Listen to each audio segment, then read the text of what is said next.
This will be the first one. Um, I usually use the 3-bet shove with around 15 to 22, 23 big blinds. Um, Depending on the hand, depending on the person, depending on the table or the tournament, the aggression level. As you can see, I have 56,000 in the big blinds, 1,200. So that's certainly more than 20 big blinds.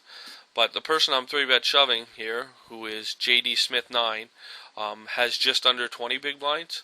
So I'm effectively only shoving the 19 point whatever big blinds that it is. So don't think that you're over shoving when you're shoving in 50 big blinds or 45 big blinds or whatever the case may be. It's depending on what he has, obviously. So anyways, let me go ahead and show you this hand. Before the hand started, I had made up my mind, and this is something you guys should do as well, is if you know somebody's going to do something, I knew he was going to mini-raise the button, because he's been mini-raising the button just about every orbit. If it gets to him unopened in the button or the cutoff, he was raising every single time. He is an MTT regular, so I do know his game pretty well, and I know that he likes to take his raise spots and whatnot. It's a little scary because he is under 20 big blinds, but I'm pretty confident that he's opening light on the button, just because it's really in his game. And before the hand was even dealt, it didn't matter what my cards were here. 2-7 offsuit. I guess the only hands I wouldn't have been 3-bet shoving are something like aces or kings or some premium. I would have done my best to get all his chips in the middle instead of trying to push him off his hand. But the 6-7 does flop somewhat decently, but it wouldn't have mattered if this was the 2 of clubs and the 7 of hearts. I had decided before the cards were even dealt that if he went and mini-raised his button, if it was unopened to him, I was going to shove. And he does mini-raise his button, and I put my chips in, and he snap-folded. So that was pretty much the dynamics behind that hand. Like I said, if you know somebody's going to do something before they even do it, you could probably pretty much go with that read because you're probably bang on. You're probably not wrong very often there. So that's why I go ahead and do it. Little different situation here. All my hands have a little bit of a different dynamic to it because I didn't want to make the video stale. This one has no antes, as you can see. So when there's no antes, your range has to be a little bit tighter. You have to have a hand that, like, you don't want to be 3-bet shoving just for the sake of 3-bet shoving with 6-7. Because generally, in my mind anyways, with no antes, people are opening a little lighter.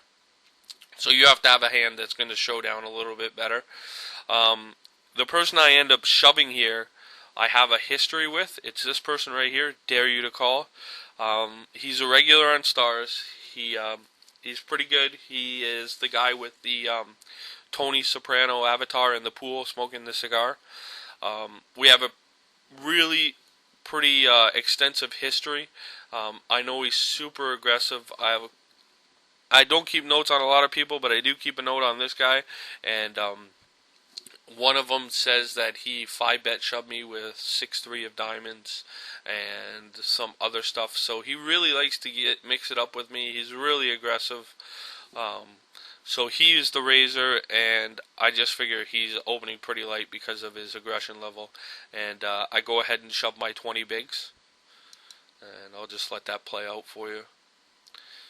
He makes it standard 3x, and I just shove my 20 bigs and a fold. You got to remember, like, it's important to remember when you're shoving with no antes. I can't stress this enough. You really have to have a hand with showdown, or you have to really know that he's opening light. And I suspected that there was a pretty light open. I wouldn't have shoved anyone else.